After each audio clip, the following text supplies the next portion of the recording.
Vamos a dar inicio a la clase de contenido torácico, donde desarrollaremos el aparato respiratorio, el esófago y el mediastino.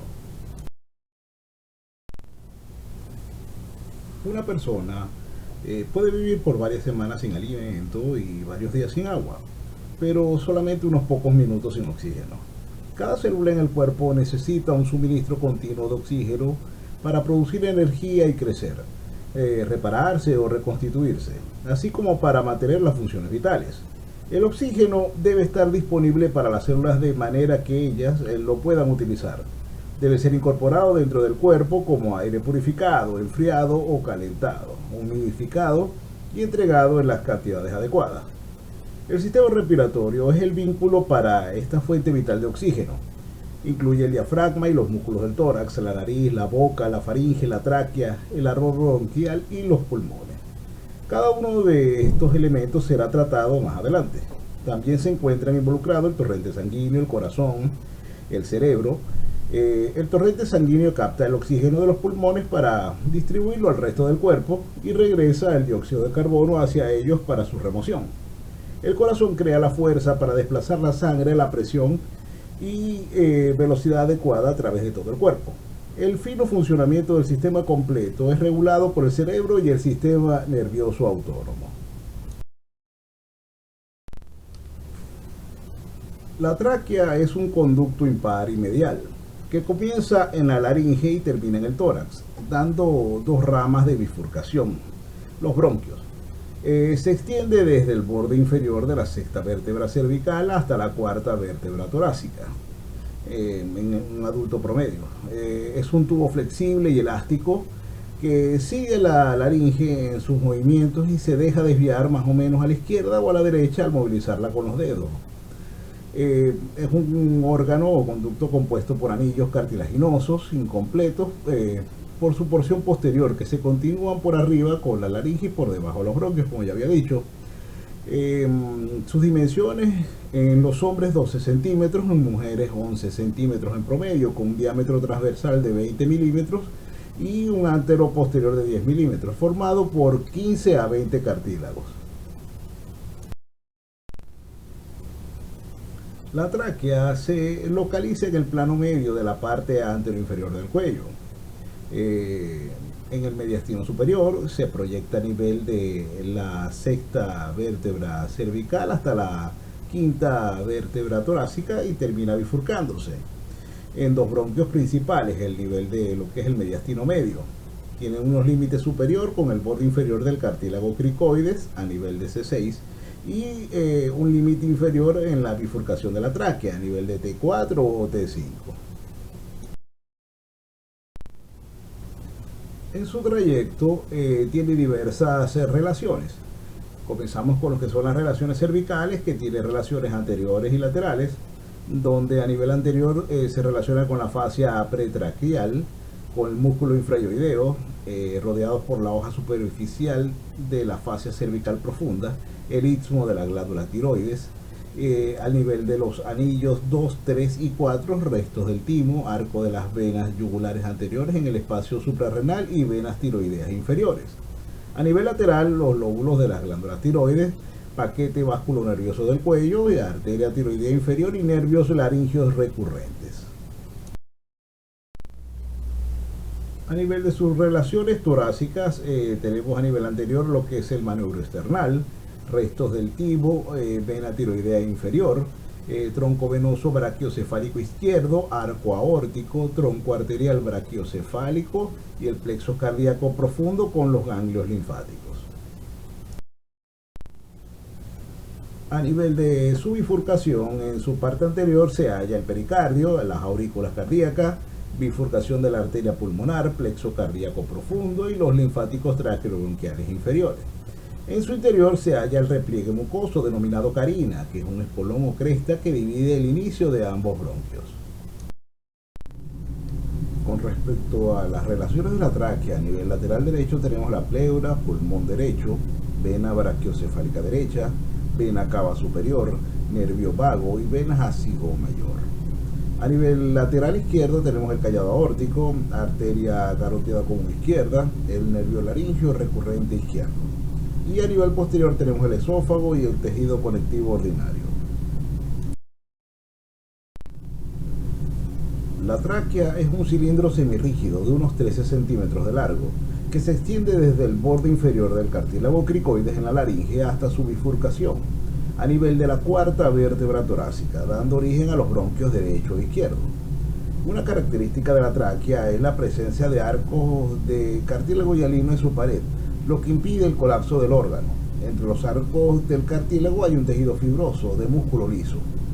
En el extremo inferior de la parte interna de la tráquea se encuentra la carina traqueal. Es una cresta ubicada de forma anteroposterior que divide la tráquea en dos: el bronquio principal izquierdo y el bronquio principal derecho. La carina traqueal posee un esqueleto cartilaginoso correspondiente al último cartílago de la tráquea. La tráquea está en relación estrecha con el esófago, que se encuentra detrás de ella. Del lado izquierdo con el nervio laringeo recurrente izquierdo y que recorre el ángulo formado por los dos órganos. La tráquea es un tubo que se continúa con la laringe por arriba y que termina por división en los bronquios primarios dirigidos hacia cada pulmón. Este órgano posee algunas características singulares, como su alto grado de desplazamiento lateral y la posibilidad de sufrir estiramiento hasta de un 50%, sin sufrir estrechamiento de su luz. Esta elasticidad está garantizada de forma importante por la presencia de gran cantidad de fibras dispuestas longitudinalmente.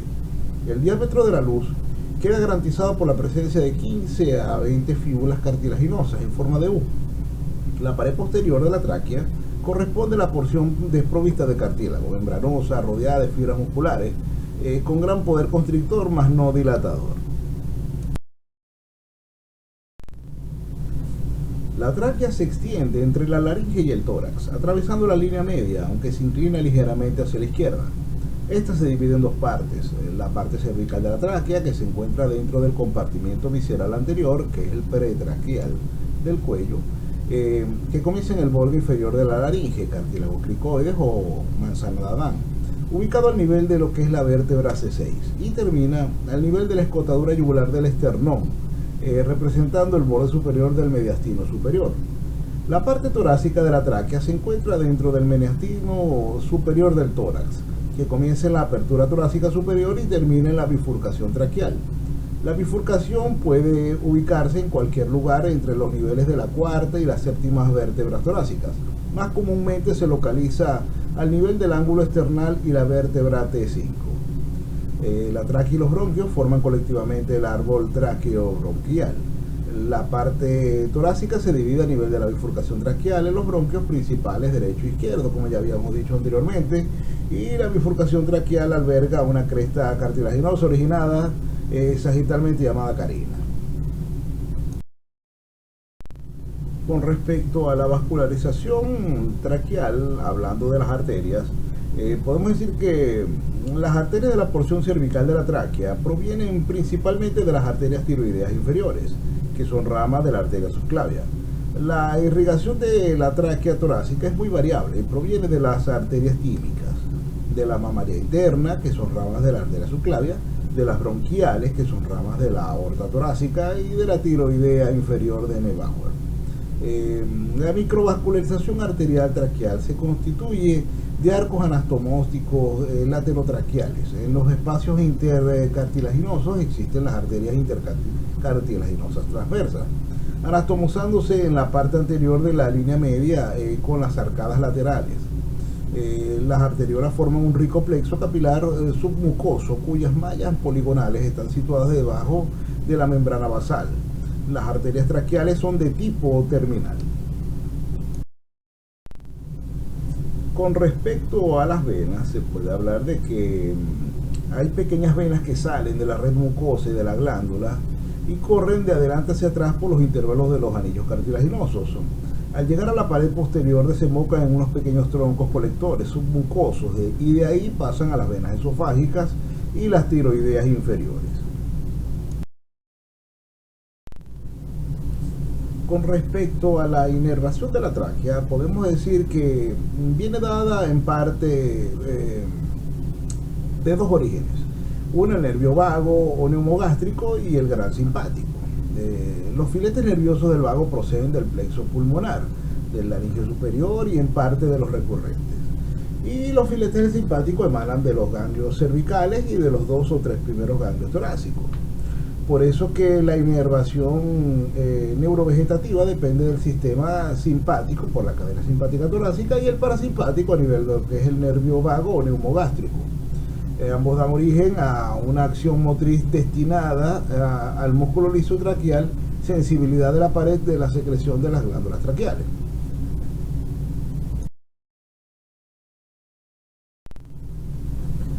Con respecto a los linfáticos en la tráquea, se puede decir que los vasos linfáticos nacidos de las redes mucosas y submucosas se vierten en los ganglios de las cadenas recurrenciales hacia arriba y en los ganglios peritraqueobronquiales hacia abajo. Con respecto a la función de la tráquea, se puede decir que forma parte de las vías respiratorias inferiores y conduce el aire entre la laringe y los bronquios primarios. En la inspiración se alarga, mientras que en la expiración se acorta. Forma parte del espacio muerto anatómico. Interviene en la limpieza del aire al expulsar las partículas a la laringe a una velocidad de unos centímetros por segundo.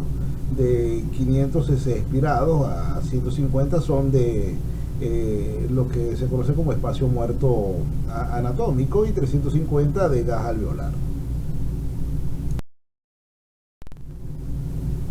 La tráquea y los bronquios forman colectivamente el árbol traqueobronquial. La parte torácica se divide a nivel de la bifurcación traqueal en los bronquios principales derecho e izquierdo. Y como siguen, es importante recordar, la bifurcación traqueal alberga una cresta cartilaginosa orientada sagitalmente, llamada la carina. El bronquio principal derecho es más corto, más ancho y tiene una trayectoria casi vertical en comparación al izquierdo. Por tanto, es más susceptible a nivel de lo que pueden ser las obstrucciones por cuerpos extraños. Cada bronquio principal se divide en bronquios intrapulmonares, cada vez más pequeños que se extienden en los pulmones. Los bronquios lobares transportan aire hacia los lóbulos pulmonares. Los bronquios principales derechos se ramifican en 3 bronquios lobares, superior, medio e inferior, para los 3 lóbulos del pulmón derecho. A su vez, el bronquio principal izquierdo se divide en 2 bronquios lobares, superior e inferior, para los 2 lóbulos del pulmón izquierdo. Los bronquios segmentarios airean los segmentos broncopulmonares. En el lado derecho, los 3 bronquios lobares se dividen en un total de 10 o 12 bronquios segmentarios, uno para cada segmento broncopulmonar. De manera similar en el lado izquierdo, los 2 bronquios lobares se ramifican en un total de 8 o 10 bronquios segmentarios. Los bronquios intrasegmentarios o subsegmentarios transportan el aire aún más hacia el interior de los segmentos broncopulmonares. Cada bronquio segmentario proporciona aproximadamente unos 15 bronquios intrasegmentarios. A su vez, los bronquios intrasegmentarios emiten bronquiolos que terminan en los lóbulos pulmonares y los alvéolos.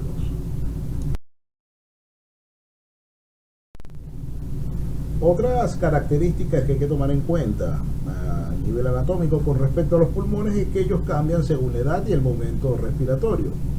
En cuanto al volumen, el pulmón derecho es 1/3 o 1/6 más grande que el pulmón izquierdo. Y con respecto al peso, también es superior. El pulmón derecho pesa un aproximado de 600 gramos, mientras que el pulmón izquierdo unos 500 gramos. Ambos suelen ser de color rosa claro y cambian con la edad. Son flácidos y elásticos y se desgarran fácilmente.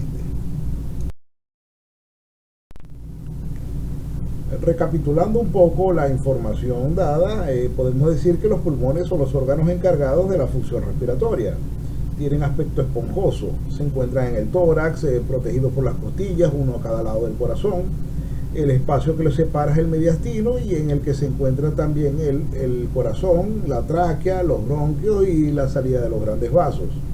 Los pulmones son uno de los órganos más grandes del cuerpo. La función principal de los pulmones es el intercambio de gases, también actúa de filtro y tienen cierta importancia en el sistema metabólico. A partir de la tráquea nacen los bronquios. Estos se bifurcan en 2 ramas que entran en los pulmones. Esta bifurcación recibe el nombre de carina traqueal. Al entrar en los pulmones se producen varias bifurcaciones, conocidas como bronquios segmentarios y subsegmentarios. A medida que los más estrechos pierden el cartílago, se denominan bronquiolos. Acompañando a la vía respiratoria van las ramas de las arterias y las venas pulmonares. El pulmón derecho es más grande que el izquierdo. El pulmón derecho se divide en tres partes denominadas lóbulo superior, medio e inferior. El izquierdo se divide en dos, superior e inferior. Los lóbulos a su vez se dividen en segmentos a los que llegan bronquios segmentarios. Estos se subdividen hasta llegar a la denominación de bronquiolos, que terminan en los alvéolos, que es donde finalmente se produce el intercambio de oxígeno y dióxido de carbono. Los pulmones están recubiertos por una membrana serosa llamada pleura. La pleura parietal es en la parte externa, en contacto con la caja torácica y el mediastino y el diafragma, mientras que la pleura visceral es el revestimiento interno que está en contacto con los pulmones. Ambas capas se encuentran en contacto entre sí y se deslizan una sobre otra cuando los pulmones se contraen o se expanden. La cavidad pleural es el hueco que se encuentra entre ambas. En ella se almacena una pequeña cantidad de líquido para lubricarlas. La función principal de la pleura es evitar que los pulmones rocen con la pared interna de la cavidad torácica. Cuando una persona inspira, el árbol bronquial se expande, permitiendo la llegada del oxígeno hacia los alvéolos. También contribuyen al movimiento de la pared bronquial, donde se encuentran los cilios entre las mucosas pulmonar, encargados de atrapar y expulsar los agentes externos que entran al cuerpo a través de la respiración.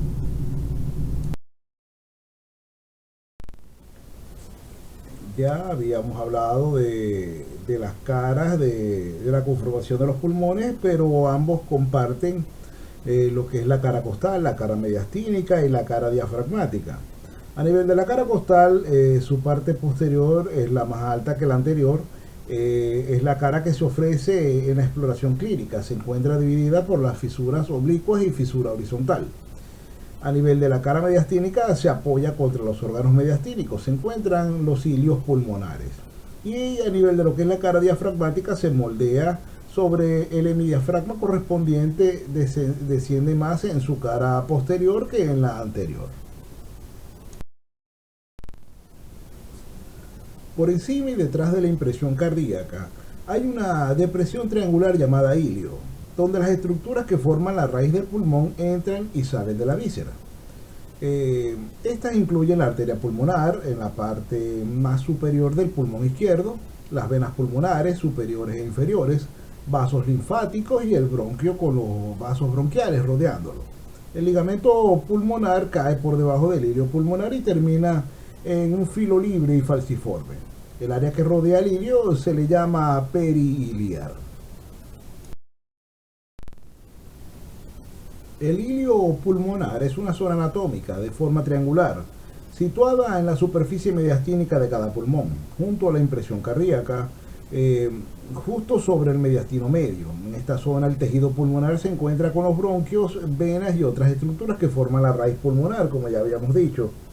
En el hilo pulmonar también se encuentran las estructuras de anclaje en los pulmones a la tráquea y al corazón. En general, en anatomía humana, el hilio de un órgano se refiere a una depresión o fisura en ese órgano por donde entran y salen otras estructuras, tales como vasos sanguíneos, nervios, vasos linfáticos, etc. Por lo tanto, es muy frecuente que el hilio se encuentre en la raíz del órgano. Los pulmones presentan unas fisuras que los subdividen en lóbulos. Los lóbulos son caras interlobulares tapizadas de pleura visceral que ante la inspiración se ponen en contacto.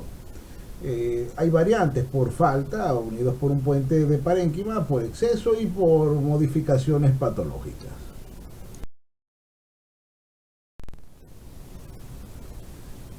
Con respecto al pulmón derecho, él se divide en los lóbulos superior, medio e inferior por las fisuras horizontal y oblicua.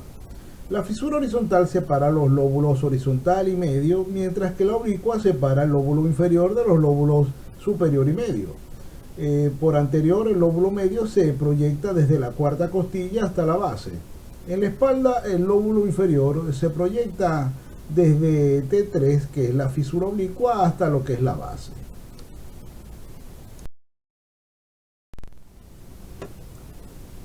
El pulmón izquierdo se divide en los lóbulos superior e inferior, por lo que es la fisura oblicua. El lóbulo superior presenta la escotadura cardíaca en su borde anterior, dejando parte de la cara anterior del pericardio que no está cubierta por el tejido pulmonar.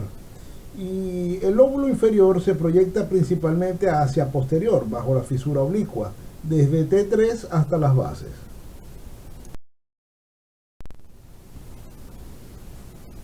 Los bronquios son cada una de las divisiones que suceden a la tráquea. Se denominan bronquios principales a los que proceden de la división traqueal, lobares a los destinados a cada uno de los lóbulos pulmonares y segmentarios a los que van a los segmentos de cada uno de los lóbulos. Después siguen otras subdivisiones hasta llegar a los bronquiolos. Poseen una pared cartilaginosa discontinua, una mucosa y entre ambas en los bronquios de pequeño calibre una capa muscular que permite graduar la amplitud del diámetro bronquial. Recapitulando la información dada previamente, podemos decir que los bronquios son las vías respiratorias inferiores. Se originan de la bifurcación de la tráquea y forman parte del conjunto de elementos que entran o salen del pulmón correspondiente, que es el pedículo pulmonar, y que se hallan cubiertas por medio de tejido conectivo y la pleura pedicular. Los límites, se extienden desde la tráquea hasta el sitio de origen de los bronquios secundarios o lobares. Siguiendo con la recapitulación de información dada, podemos recordar que el bronquio principal derecho es casi vertical, es más ancho y más corto que el izquierdo, y el bronquio izquierdo es más largo, casi 5 centímetros y casi horizontal. A nivel del mediastino se pueden seguir diversas estructuras. A nivel derecho se consigue el bronquio principal derecho, que es corto, de 3 centímetros y casi vertical. Pasa posterior a la vena cava superior e inferior al callado de la vena ácidos. Se consigue la arteria pulmonar derecha, que pasa entre la vena cava superior y la aorta anteriores, y el bronquio primario posterior. Venas pulmonares ubicadas abajo y delante de la arteria y bronquio, y los vasos bronquiales, que son los plexos nerviosos pulmonares y linfáticos broncopulmonares. A nivel izquierdo tenemos el bronquio principal izquierdo, que es más largo, de 5 centímetros y de disposición horizontal. Pasa inferior al callado aórtico y de abajo atrás de la arteria pulmonar. Tenemos la arteria pulmonar izquierda, que pasa arriba y adelante del bronquio primario. Las venas pulmonares izquierdas, que pasan delante del bronquio y por debajo de la arteria pulmonar. Y los vasos bronquiales, plexos nerviosos pulmonares, vasos y ganglios broncopulmonares. La presente imagen visualiza todo lo que es la distribución interna de la parte de lo que es el árbol bronquial a nivel de ambos pulmones, donde visualizamos los broncos principales, los bronquios lobares, los bronquios segmentarios, la tráquea, toda la distribución tanto a nivel derecho como izquierdo, en una visión anterior.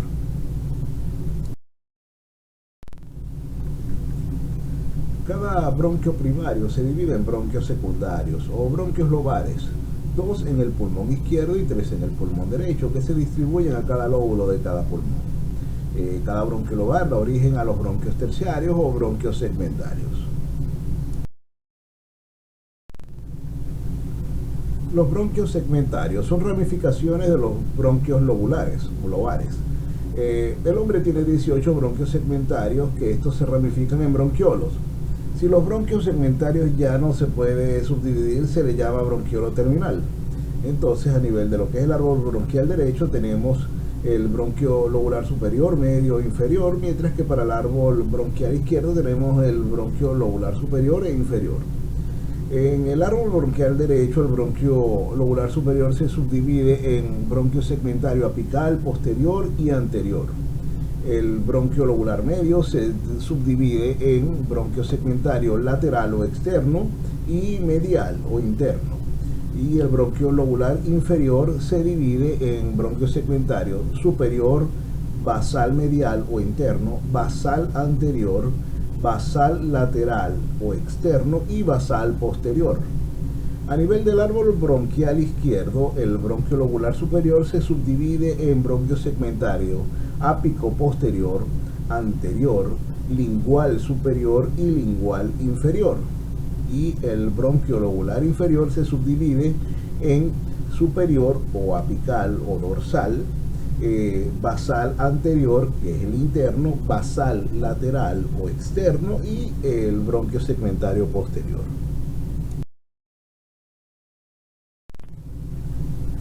Cuando los bronquios alcanzan un tamaño muy pequeño y no tienen cartílago en la pared, se denominan bronquiolos. Estos a su vez continúan subdividiéndose, disminuyendo su diámetro y aumentando su número y adelgazando el grosor de su pared. En nuestros pulmones tenemos alrededor de 750 millones. El epitelio de los bronquiolos presenta regiones especializadas denominadas cuerpos neuroepiteliales. Cada uno de ellos está constituido por 80 a 100 células que contienen gránulos de secreción y reciben terminaciones nerviosas colinérgicas. El bronquiolo respiratorio es un tubo corto, revestido por el epitelio simple que varía del columnar bajo o a cuboide, pudiendo presentar cilios en la porción inicial.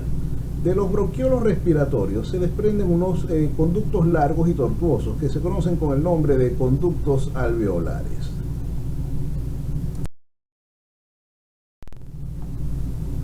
El conducto alveolar termina en un alvéolo sencillo o en sacos alveolares formados por diversos alvéolos. En ellos se pueden distinguir unas células que forman las paredes y otras que se encuentran en el lado de las paredes sin formar parte de ellas. En la superficie de los alvéolos se permite la difusión de los gases ingresando oxígeno hacia el interior del cuerpo y retirando CO2, producto del metabolismo corporal. Estos alvéolos están formados histológicamente por un tipo de células llamadas neumocitos tipo 1. El siguiente componente son los neumocitos tipo 2. Este tipo de neumocitos van a proporcionar la producción de una proteína que recibe el nombre de surfactante. Hay un tercer tipo de células formadas por los macrófagos alveolares que se encuentran dispersos por la pared alveolar. La membrana respiratoria crea una barrera hematogaseosa entre el aire alveolar y la sangre. Esta membrana está compuesta de células alveolares escamosas, células endoteliales escamosas en los capilares y una membrana basal compartida.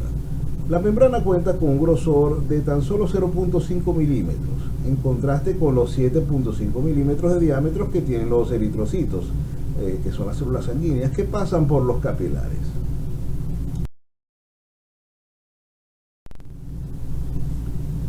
La tráquea posee una estructura que guarda una relación estrecha con sus funciones. Al ser cilíndrica, permite el paso del aire durante todo el ciclo respiratorio, así como la hemastosis y la fonación, la cual constituye la función aérea de la tráquea, que se encuentra bajo el control del sistema nervioso parasimpático, implicado en la inervación aferente sensitiva y eferente motora. La tráquea también posee una función de drenaje relacionada con su aparato mucociliar, que permite la eliminación de las partículas inhaladas hacia la faringe.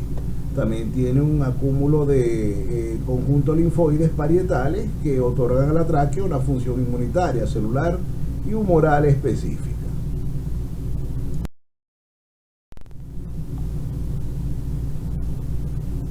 Con respecto a la circulación aérea a nivel de lo que son las vías respiratorias, se puede decir que el aire, luego de pasar por la nariz y la faringe, se distribuye hacia los pulmones por la tráquea, bronquios y bronquiolos. A la tráquea se le llama la vía respiratoria de primera generación.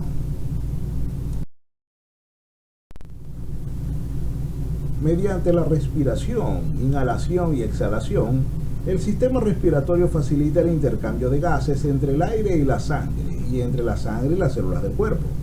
El sistema respiratorio también nos ayuda a percibir el olor y crear sonidos. Las siguientes son las 5 funciones claves del sistema respiratorio. Primero, la inhalación y la exhalación son la ventilación pulmonar. Eso es respirar. En la ventilación pulmonar el aire es inhalado a través de la cavidad nasal y bucal. Se desplaza a través de la faringe, la laringe y la tráquea para llegar a los pulmones. Cuando el aire es exhalado, fluye en forma inversa por la misma vía. Cambios en el volumen y la presión del aire en los pulmones desencadenan la ventilación pulmonar. Durante la inhalación normal, el diafragma y los músculos intercostales externos se contraen y se eleva la caja torácica. A medida que el volumen en los pulmones aumenta, la presión del aire disminuye e ingresa el aire. Durante la exhalación normal, los músculos se relajan, los pulmones se vuelven más pequeños, la presión del aire aumenta y este se expele. Segundo, la respiración externa intercambia gases entre los pulmones y el torrente sanguíneo. Dentro de los pulmones, el oxígeno se intercambia por dióxido de carbono, de desecho a través del proceso denominado respiración externa. Este proceso tiene lugar en cientos de millones de sacos microscópicos denominados alvéolos. El oxígeno del aire inhalado difunde de los alvéolos a los capilares pulmonares que los rodean. Se une a las moléculas de hemoglobina en los glóbulos rojos y es bombeado por el torrente sanguíneo. Mientras tanto, el dióxido de carbono de la sangre desoxigenada difunde de los capilares a los alvéolos y es eliminado mediante la exhalación. Tercero, la respiración interna intercambia gases entre el torrente sanguíneo y los tejidos del cuerpo. El torrente sanguíneo lleva oxígeno a las células y elimina el dióxido de carbono de desecho a través de la respiración interna. En este proceso, los glóbulos rojos transportan oxígeno absorbido de los pulmones por todo el cuerpo a través de la vasculatura. Cuando la sangre oxigenada llega a los capilares estrechos, los glóbulos rojos liberan el oxígeno. Este difunde por las paredes de los capilares hacia los tejidos del cuerpo. Mientras tanto, el dióxido de carbono difunde de los tejidos a los glóbulos rojos y el plasma. La sangre desoxigenada transporta el dióxido de carbono de regreso a los pulmones para ser eliminado. Los glóbulos rojos transportan el oxígeno inhalado a los tejidos del cuerpo y traen el dióxido de carbono de regreso a los pulmones para ser exhalado.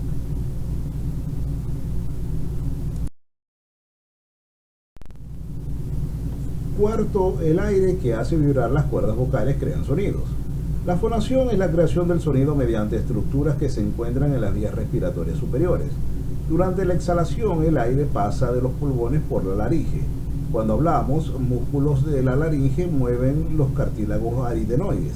Los cartílagos aritenoides juntan las cuerdas vocales o pliegues vocales. Cuando las cuerdas se unen, el aire que pasa entre ellas las hace vibrar, lo que crea sonidos. Una mayor tensión de las cuerdas vocales crea vibraciones más rápidas y sonidos más agudos. Con una tensión menor, la vibración es más lenta y el sonido es más grave. Y quinto, la olfacción o olfato es una sensación química. El proceso de la olfacción comienza en las fibras olfatorias que recubren las cavidades nasales dentro de la nariz. A medida que el aire ingresa en las cavidades, algunas sustancias químicas del aire se unen a receptores del sistema nervioso en los cilios y las activan.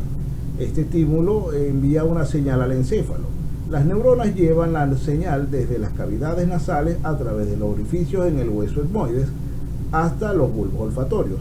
La señal luego viaja desde los bulbos olfatorios a lo largo del nervio central y el área olfatoria de la corteza cerebral. Inhalar y hablar. ¿Cómo funcionan las estructuras del sistema respiratorio superior? La nariz.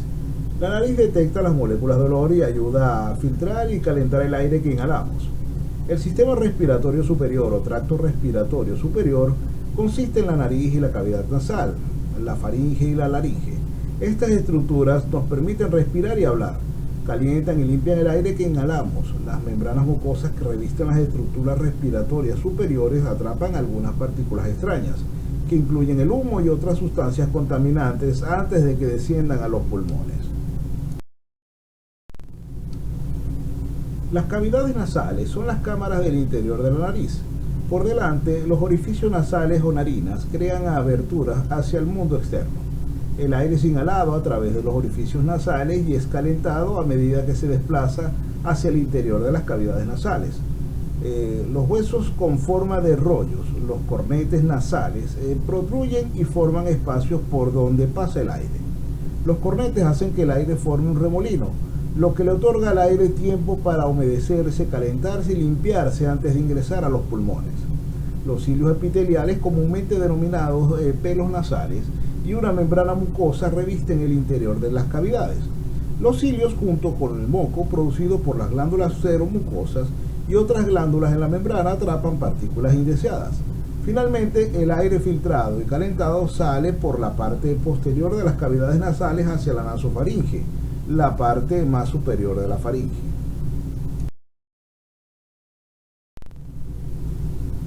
Los senos paranasales son 4 cavidades pares llenas de aire que se encuentran dentro de los huesos de la estructura ósea de la cabeza. Estos huesos se denominan según los huesos de la estructura ósea de la cabeza que los contienen. Por lo tanto tenemos seno frontal, etmoidal o esfenoidal y tenemos senos maxilares. Los senos paranasales están revestidos por mucosas que ayudan a calentar y humedecer el aire que inhalamos. Cuando el aire ingresa a los senos desde las cavidades nasales, el moco formado por las membranas mucosas drena a las cavidades nasales.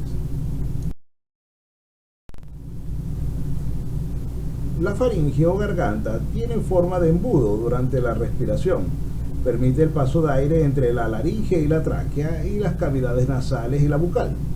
La faringe incluye 3 regiones. La nasofaringe es posterior a la cavidad nasal y funciona solo como conducto para el paso de aire. La orofaringe es posterior a la cavidad bucal y contiene las amígdalas palatinas. Tanto el aire como los alimentos ingeridos pasan a través de la orofaringe y la laringofaringe, que se encuentra por debajo. La laringofaringe se ubica posterior a la epiglotis y se conecta con la laringe por arriba y al esófago por abajo. Cuando respiramos, la epiglotis permanece arriba y el aire pasa libremente entre la laringofaringe y la faringe. La laringe conecta la parte inferior de la faringe, la laringofaringe, con la tráquea. Mantiene abiertos los conductos para el paso de aire durante la respiración y la digestión, y es el órgano clave para la producción de sonidos. La laringe está formada por 9 cartílagos. Uno, la epiglotis, es un salvavidas, ubicado en la parte posterior de la laringe. La epiglotis se cierra como una puerta de trampa cuando deglutimos. Esta acción dirige los alimentos hacia abajo en dirección al esófago y los aleja de la tráquea. Dentro de la laringe se encuentran los pliegues vocales o cuerdas vocales verdaderas, que tienen ligamentos elásticos en su parte central. Cuando hablamos, gritamos o cantamos, el aire que asciende desde los pulmones y la tráquea hace vibrar las cuerdas vocales produciendo el sonido. El hueso hyoides tiene forma de U. Se ubica justo por debajo del mentón y contribuye de manera importante con los procesos respiratorios y digestivos. El hyoides está unido a la lengua y ayuda en la deglución al inicio de la digestión. En el sistema respiratorio, las estructuras que producen los sonidos dependen del hyoides. El cuerpo y los cuernos mayores del hueso hyoides sirven de puntos de unión para los músculos del cuello, que elevan y descienden la laringe durante el habla y también durante la deglución.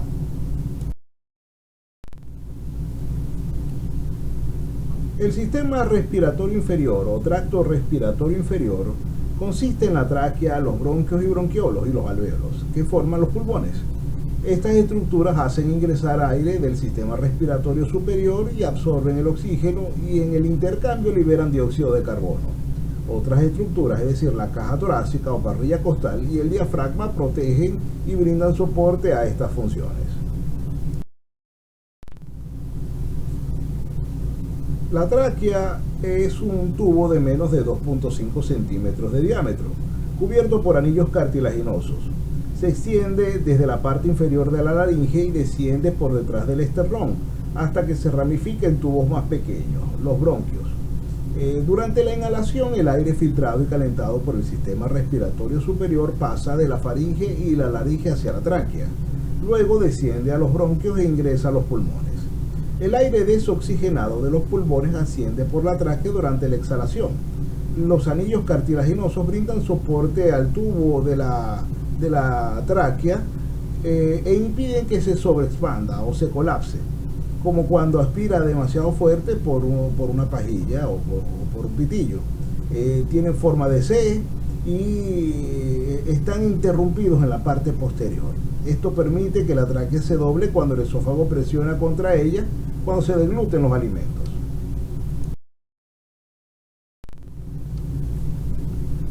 Los tubos de los bronquios principales se ramifican a partir de la parte inferior de la tráquea. Estas ramas se subdividen nuevamente en bronquios secundarios y terciarios, y luego en bronquiolos. Estas vías respiratorias, progresivamente más pequeñas, transportan aire con alto contenido de oxígeno desde la tráquea a los pulmones. Durante la exhalación, el aire desoxigenado, ahora con alto contenido de dióxido de carbono, sale de los pulmones siguiendo la ruta inversa. Cuando hacemos ejercicio, la relajación del músculo liso en los bronquiolos los hacen dilatar. La broncodilatación permite una mayor ventilación. Las reacciones alérgicas y la histamina provocan el efecto opuesto, la broncoconstricción. Los pulmones son los encargados del intercambio gaseoso entre el aire que respiramos y nuestro cuerpo. Están protegidos dentro de la caja torácica. El pulmón izquierdo posee dos lóbulos y tiene un volumen ligeramente menor que el derecho. Se curva hacia adentro a nivel de la incisura cardíaca para alojar al corazón. El pulmón derecho cuenta con tres lóbulos. Es ligeramente más corto porque el diafragma ubicado debajo del mismo se sitúa más alto para alojar al hígado. Durante la inhalación, el aire fluye hacia el interior de los pulmones a través de los bronquios y bronquiolos. El oxígeno del aire es absorbido al torrente sanguíneo, pasa a través de millones de sacos microscópicos, los alvéolos, hacia los capilares que los rodean. El dióxido de carbono de desecho difunde en sentido opuesto, desde los capilares hacia los alvéolos.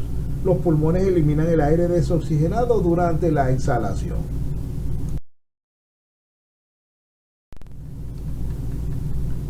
Los alvéolos son sacos microscópicos que se llenan de aire proveniente de los bronquiolos. Existen cientos de millones de alvéolos dentro de cada pulmón. Son los extremos terminales del tracto respiratorio y los sitios de la respiración externa, donde tiene lugar el intercambio de gases entre el aire y el torrente sanguíneo. Durante la inhalación, los alvéolos se llenan de aire proveniente de los bronquiolos. El oxígeno difunde a través de los alvéolos hacia las redes de capilares pulmonares que los rodean y es bombeado por el torrente sanguíneo. El dióxido de carbono de la sangre desoxigenada difunde de los capilares a los alvéolos y es eliminado mediante la exhalación.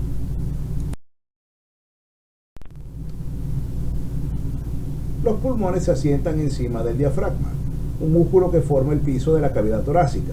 La acción del diafragma es clave en el proceso físico de la respiración. Durante la inhalación, el diafragma se contrae y se desplaza hacia abajo, en dirección a la cavidad abdominal. Esto permite que aumente el volumen de la cavidad torácica y los pulmones. También explica por qué el abdomen se distiende cuando se inspira profundamente. Durante la exhalación normal, el diafragma se relaja junto con los músculos intercostales externos y la cavidad torácica y los pulmones disminuyen y el aire es exhalado. El esófago.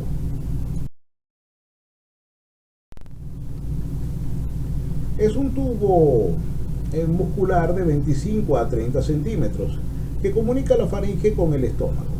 El esófago discurre por el cuello y por el mediastino posterior, detrás de la tráquea y pericardio, hasta introducirse en el abdomen superior, atravesando el diafragma a nivel de la dorsal número 12 o dorsal número 11. Presenta dos esfínteres, el esfínter esofágico superior que divide a la faringe del esófago y está formado por el músculo criquiofaringio que lo adhiere al cricoides. Y está el esfínter esofágico inferior que es el cardias, que separa al esófago del estómago. El esófago posee las porciones cervical, torácica y abdominal y tiene sus estrecheces, como ya habíamos dicho, a su inicio por el cartílago cricoides, después donde es cruzado por el bronquio principal izquierdo y al final cuando atraviesa el diafragma, donde conseguimos el hiato esofágico.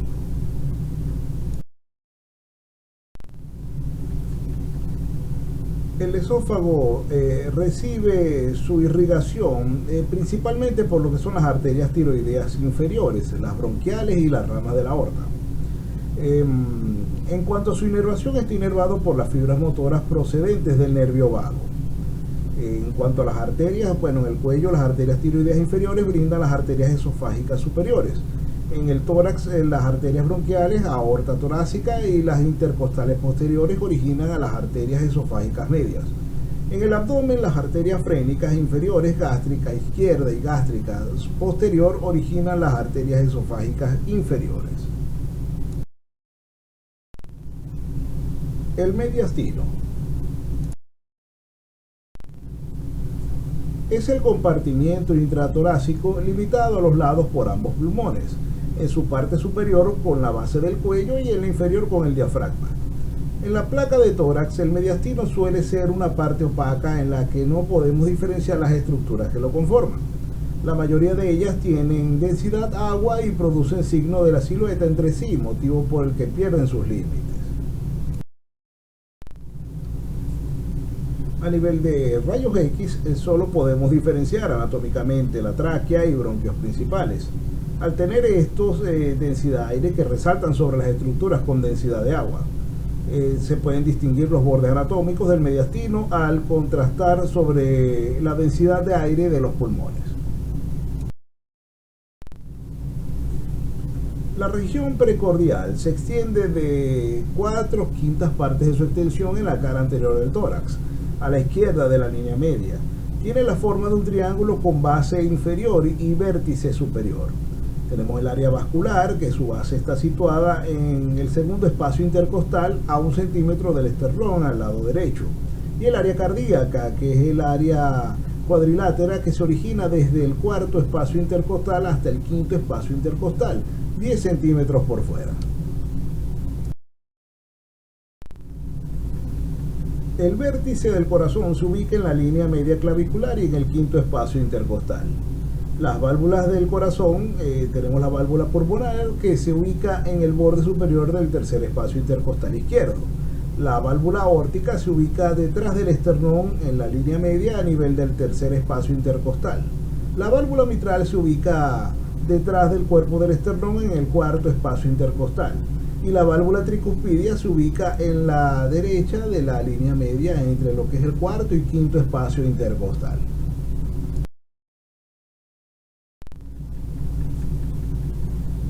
El mediastino viene del latín mediastinus, de medius, en medio, y stare, que es estar. Es el espacio topográfico que se encuentra ubicado en medio de los dos pulmones, entre el esternón por delante y la columna vertebral por detrás, entre el opérculo torácico superior por arriba y el diafragma por abajo, como ya habíamos dicho anteriormente.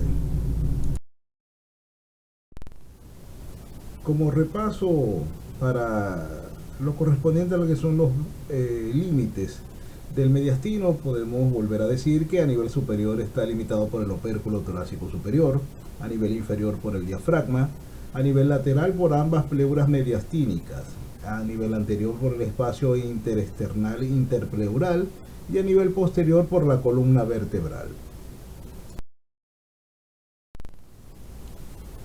El mediastino se subdivide a su vez en superior, anterior y posterior. A nivel superior está situado por encima del arco aórtico. El mediastino anterior tiene como límite posterior, lo formaría una línea imaginaria que pasaría por la pared anterior de la tráquea y por el borde cardíaco posterior. Y el mediastino posterior tiene 3 áreas: el área prevertebral entre la línea anterior y otra que pase 1 centímetro por detrás del margen anterior de los cuerpos vertebrales dorsales, el área paraespinal limitada por las líneas paraespinales y el área retrocrural, por donde se establece una comunicación con el abdomen. En las presentes imágenes se puede visualizar cómo es la distribución de lo que es el espacio mediastínico, su subdivisión en cortes laterales y en corte transverso.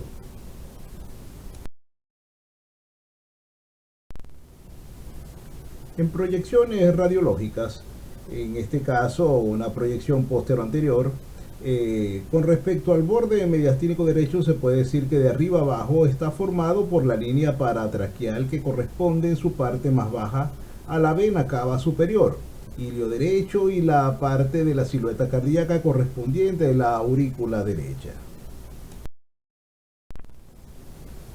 En el lado izquierdo encontraremos la línea paratraqueal izquierda, formada en parte con la arteria subclavia izquierda, botón aórtico, ilio izquierdo, orejuela de la aurícula izquierda y el ventrículo izquierdo. Con respecto a las proyecciones laterales, se puede decir que se consigue más dificultad para la diferenciación de las distintas estructuras, y es importante conocer la anatomía y la división del mediastino.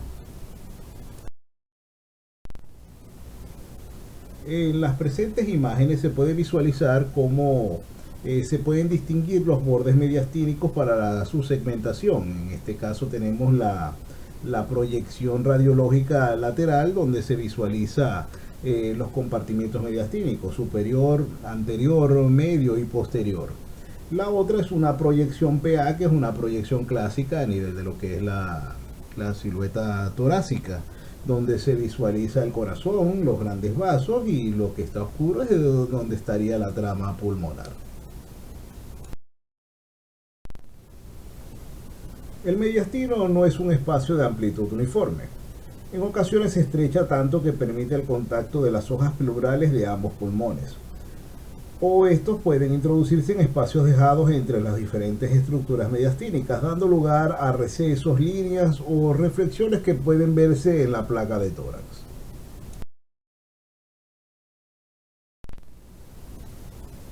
Repasando de nuevo la segmentación mediastínica, tenemos el mediastino superior y tenemos al mediastino inferior, que está subdividido a su vez en mediastino anterior, medio y posterior.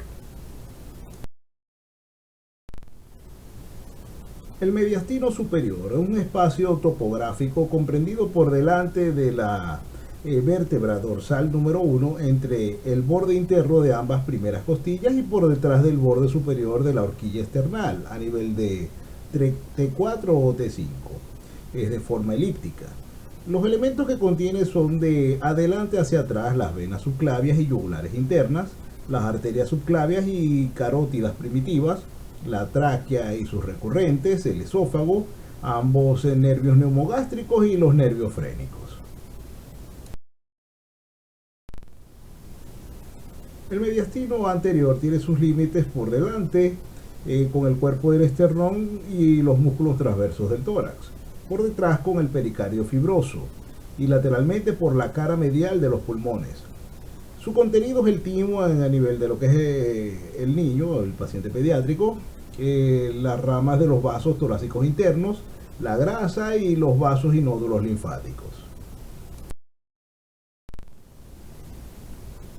El mediastino medio, su contenido es el pericardio fibroso y el contenido del mismo, el corazón y la porción inicial de los grandes vasos, la aorta ascendente, la vena cava superior y los nervios frénicos. Los límites del mediastino posterior vienen dados por delante con el pericardio fibroso en su cara posterior, por detrás con las vértebras torácicas desde la número 5 hasta la número 12, y lateralmente entre las pleuras parietal de las caras mediales de los pulmones. Con respecto al contenido del mediastino posterior, se puede hablar de que se encuentra la aorta torácica, los conductos torácicos, los nódulos linfáticos, venas ácigos y hemiácigos, nervios esplácnicos mayor y menor, el esófago, nervios vagos, vasos y nódulos linfáticos, plexo esofágico y troncos simpáticos torácicos. A nivel del mediastino posterior tenemos la cadena simpática torácica. Al respecto podemos empezar hablando de lo que es el nervio esplácnico mayor, que nace de los ganglios torácicos 6, 7, 8 y 9. Estos ramos descienden por la columna vertebral. A la altura de la décima dorsal se reúnen para formar un tronco que atraviesa el diafragma entre el haz principal y accesorio, junto a la raíz interna de las venas ácigos mayor a la derecha y a la raíz interna de la vena ácigo menor inferior a la izquierda, y termina en el abdomen uniéndose a los ganglios semilunares del plexo solar. Tenemos el nervio esplácnico menor, que nace de los ganglios torácicos 10, 11 y 12, descienden por fuera del nervio esplácnico mayor y atraviesa el diafragma por el mismo intersticio de que la cadena simpática. El esplácnico menor se divide en varios ramos que terminan en los ganglios del plexo solar. Hablando del neumo neumogástrico, se puede decir que sus fibras vegetativas parasimpáticas nacen del núcleo cardiogastroneumoentérico. A la derecha, el neumogástrico penetra al tórax pasando entre la arteria subclavia y la vena subclavia. Desciende por fuera del tronco arterial brachiocefálico, por fuera de la tráquea, por dentro del callado de los hocicos mayor y por detrás de la vena cava superior. Pasa por detrás del pedículo pulmonar derecho y llega al esófago, donde se disocia y forma el plexo esofágico. Luego se reconstituye como tronco vagal posterior y se dirige al abdomen, atravesando el conducto esofágico por detrás del esófago. Siguiendo con el recorrido del nervio neumogástrico, se puede decir a nivel de mediastino posterior que sus fibras vegetativas parasimpáticas nacen del núcleo cardiogastroneumoentérico. A la izquierda desciende por fuera de la carótida primitiva izquierda y por detrás del tronco venoso izquierdo. Después pasa por delante del callado aórtico en su porción horizontal y luego desciende por detrás del pedículo pulmonar izquierdo y por delante de la aorta torácica descendente. Se disocia para formar el plexo esofágico y se reconstituye como tronco vagal anterior. Atraviesa el diafragma por delante del esófago y penetra en el abdomen. Deja ramos para la curvatura menor del estómago y se integra al plexo hepático donde finaliza. El neumogástrico da algunas colaterales a nivel torácico, que sería el nervio recurrente, los nervios cardíacos inferiores, que se dirigen al plexo cardíaco posterior, los nervios cardíacos superior y medio se originan en la porción cervical del neumogástrico. También da unas ramas pulmonares para estar destinadas a formar el plexo pulmonar y unas ramas esofágicas que son varios ramos que nacen del tronco del neumogástrico y cuando éste está disociado.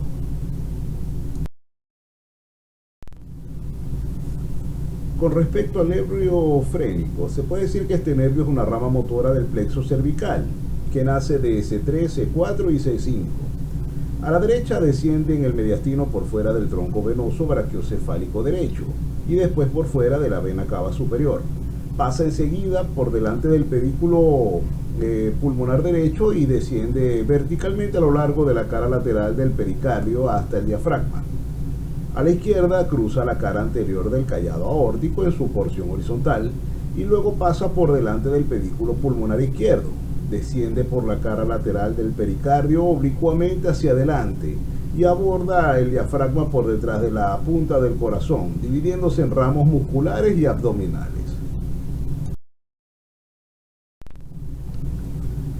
Con respecto al callado de la aorta, se puede decir que la aorta es la principal arteria del cuerpo. Nace en el ventrículo izquierdo del corazón, posee tres porciones: ascendente, callado y descendente. El callado aórtico es una porción arqueada en un plano sagital, situada en el mediastino superior, detrás de la parte inferior del manubrio esternal. Un ligamento arterioso se extiende del callado a la arteria pulmonar izquierda. El callado aórtico da varias ramas. Tenemos el tronco arterioso branquiocefálico, donde de allí sale la subclavia derecha y la carótida primitiva derecha. Y tenemos la carótida primitiva izquierda como otra de las ramas, donde de ahí sale la subclavia izquierda.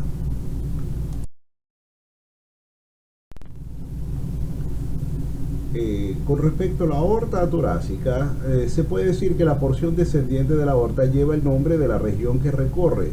Así tenemos entonces lo que es la aorta torácica y abdominal.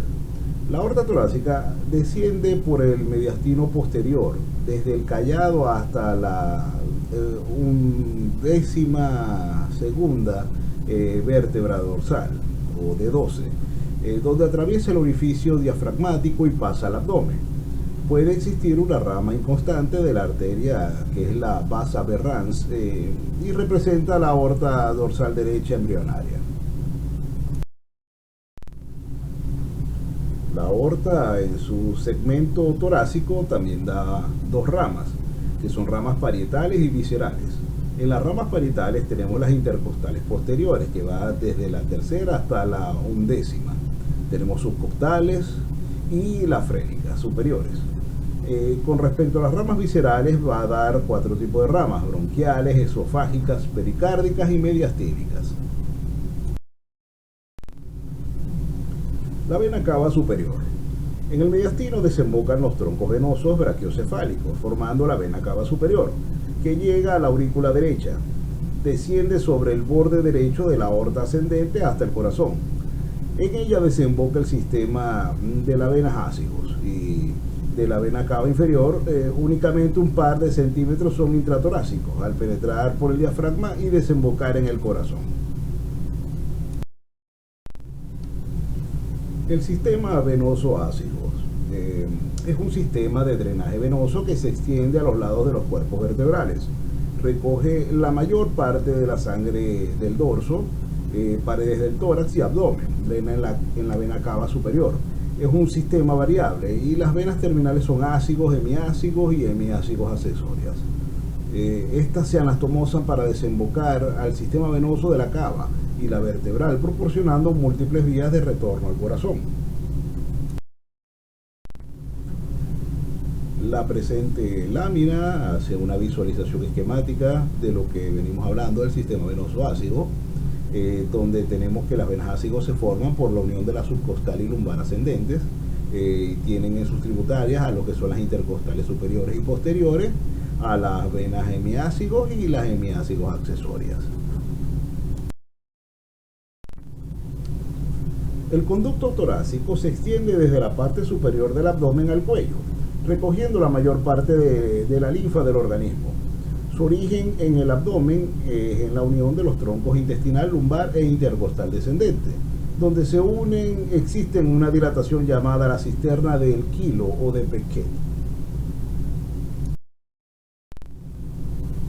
En cuanto al recorrido del conducto torácico, se puede decir que pasa a través del hiato aórtico, asciende por el mediastino posterior al lado derecho de la aorta. A nivel de D5 o D6, se dirige oblicuamente hacia la izquierda dorsal, al esófago. Se hace dorsal a la arteria subclavia izquierda, penetra el cuello donde forma un arco encima de la clavícula. Su terminación puede ser por múltiples conductos o un tronco único, en la vena yugular interna, la subclavia izquierda, raramente del lado derecho.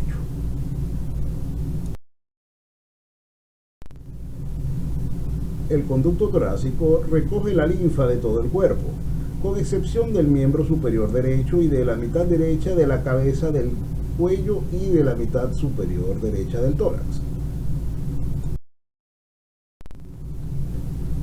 El pericardio es un saco fibroceroso que envuelve al corazón. Tiene dos componentes, que es el pericardio fibroso, que es la pared externa o superficial, y el pericardio seroso, que es la cubierta interna o profunda. El pericardio fibroso es un saco en forma de cono o pirámide hueca. Presenta una base, cara anterior, posterior, derecha, izquierda y un vértice. La base está adherida al centro cardiogénico del diafragma. Tiene una forma triangular cuyo borde anterior está firmemente unido entre el músculo y el pericardio. El borde posterior izquierdo está delimitado con la incisura media del centro tendinoso. En el ángulo posterior derecho se ubica la vena cava inferior, que está ingresando a la aurícula derecha. Con el pericardio fibroso, con respecto a sus caras, podemos decir que tiene una cara anterior, una posterior, una derecha y una izquierda. En la cara anterior va del diafragma al pedículo vascular. Tiene forma triangular cuyo vértice corresponde al ápex cardíaco. A nivel posterior, su cara es cóncava, menos alta que la cara anterior. En sentido vertical va del diafragma a la arteria pulmonar derecha. En sentido transverso, entre las venas pulmonares. Su cara derecha es vertical, va del diafragma a la vena cava superior, y su cara izquierda es convexa, se adapta a la superficie cardíaca. Es atravesada por lo que son las venas pulmonares izquierdas.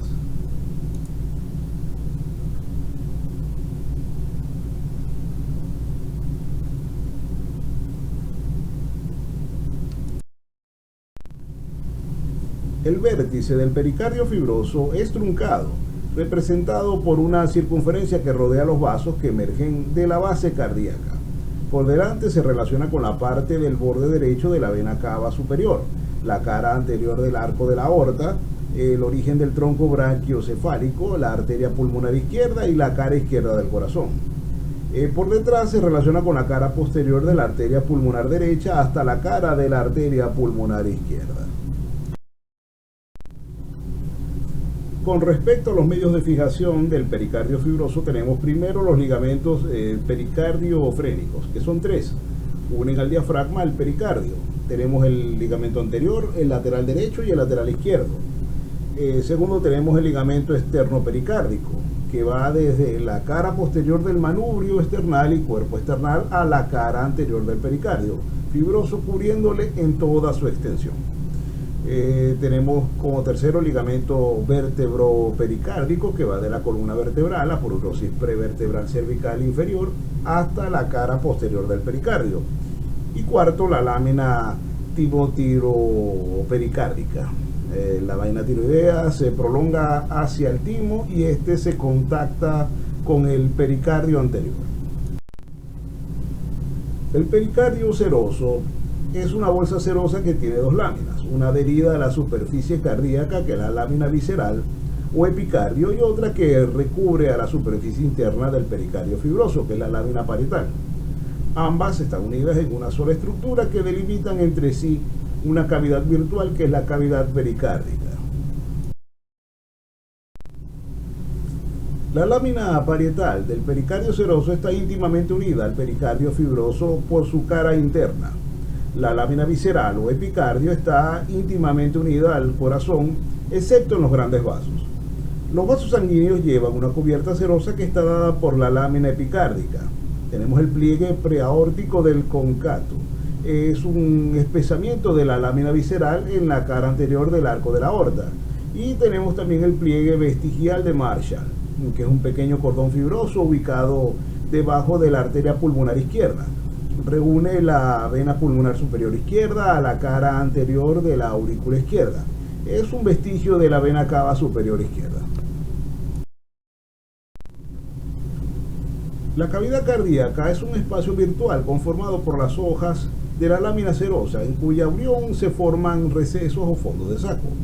Está el fondo de saco anterior preaórtico, ubicado en la parte más alta del arco aórtico. Forma una depresión que cae lateralmente en la vena cava superior y el tronco de la arteria pulmonar.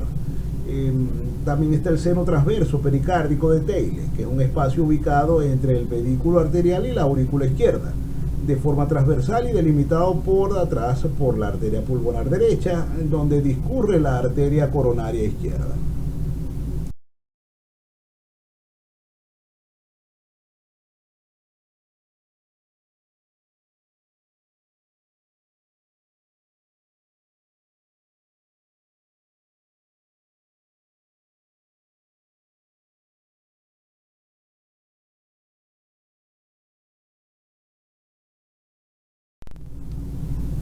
La irrigación del pericardio es rica, pero no sistematizada, proveniente de arterias como la arteria mamaria interna, la pericardiofrénica superiores, arterias frénicas inferiores y arteria tiroidea media. Las venas tienen las venas ásicos, venas frénicas superiores, los linfáticos por cadenas frénicas intertraqueobronquiales e infradiafragmáticos. Y la inervación viene dada por el nervio frénico, nervios vagos, y el simpático, que viene del plexo subepicárdico, que proviene de los plexos pericoronarios. Recapitulación.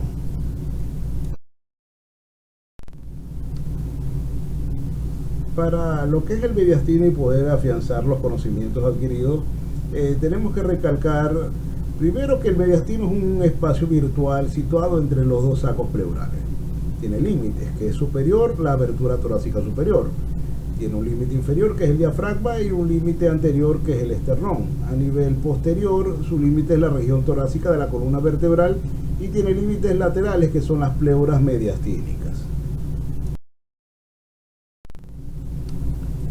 El mediastino se divide en mediastino superior e inferior, trazando una línea imaginaria desde el ángulo esternal al borde inferior de T4. El mediastino inferior a su vez se divide en anterior, que se limita entre lo que es el esternón y la cara ventral del pericardio. Está el mediastino medio, que es el saco pericárdico y su contenido, y el mediastino posterior, que se limita desde la cara dorsal del pericardio hasta la columna vertebral.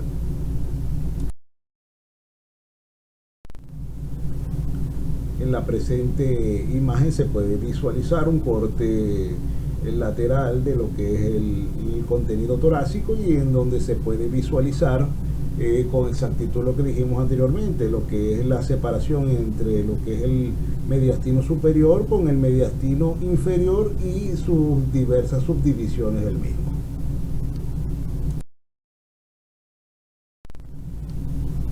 El contenido del mediastino superior son las estructuras que descienden, como la tráquea, el esófago, posteriormente los nervios frénicos y vagos, el timo o sus restos, y vasos como lo que es el callado de la aorta, tronco venoso brachiocefálico y la parte superior de la vena cava superior. El mediastino inferior se ha subdividido, como ya dijimos anteriormente, en mediastino anterior, donde su elemento principal es el timo. El mediastino medio, que contiene el pericardio, el corazón, la aorta ascendente, tronco arterial pulmonar, terminación de la vena cava superior y la vena cava inferior, la desembocadura de las venas pulmonares y los nervios frénicos. Y a nivel de lo que es el mediastino posterior, su contenido es el esófago, la aorta torácica, el sistema venoso ácido, como las ácigos, hemiácigos y sus accesorias, el conducto torácico y los nervios simpático y vago.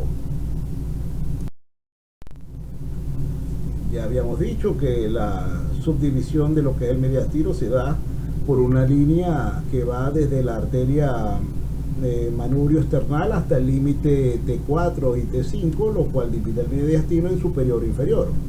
A nivel del mediastino superior se consigue el timo, grandes vasos, tráquea, esófago, nervios vagos, conductos torácicos, venas ácigos y hemiácigos accesorias, linfáticos y los troncos simpáticos.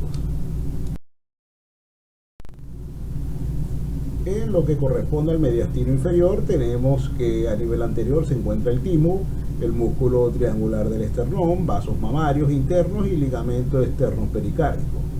A nivel de lo que es el mediastino medio se consigue el pericardio, que rodea el corazón, grandes vasos, nervios frénicos, vasos pericárdicos frénicos, los pedículos pulmonares y los plexos cardíacos profundos. Y a nivel de lo que es el mediastino posterior conseguimos el esófago, troncos vagales, arteria aorta descendente, ducto torácico, troncos simpáticos, venas ácigos y las hemiácigos con sus accesorios. La presente lámina muestra una vista frontal de todo lo que es el contenido torácico, donde se pueden visualizar cómo está la relación de los vasos pericárdicos frénicos y frénicos, nervio frénico derecho y izquierdo, las pleuras mediastínicas y lo que es el pericardio fibroso.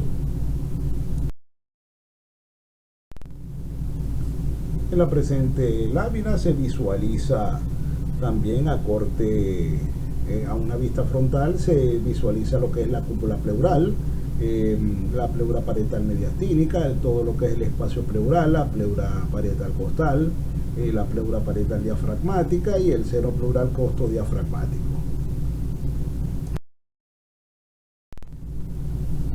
En esta vista lateral esquemática podemos visualizar lo que es el mediastino y su subdivisión en superior e inferior, y asimismo la subdivisión inferior en anterior, media y posterior, con la diferenciación de colores.